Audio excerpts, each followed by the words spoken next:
Welcome to Luca is a Billionaire, where the only thing I invest in is your answers. You start by verifying your Samsung TV model and software. Chrome as an app isn't available on Tizen, so you need a workaround.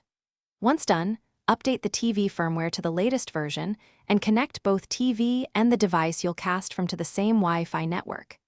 Make a quick choice now.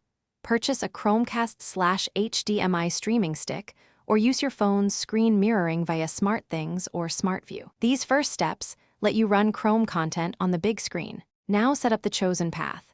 If you have a Chromecast, plug it into an HDMI port and power it, switch the TV input.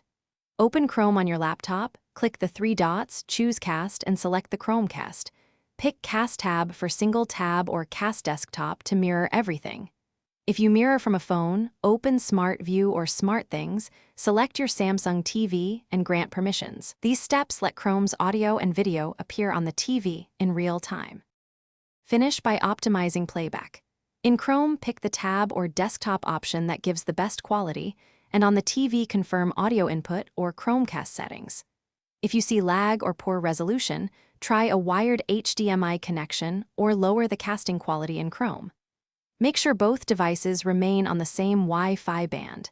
If casting fails, reboot the TV, router, and casting device. One key troubleshooting tip: reconnect or switch bands if you lose audio or encounter stuttering. Thanks for watching, and please subscribe. It's the best investment you'll ever make.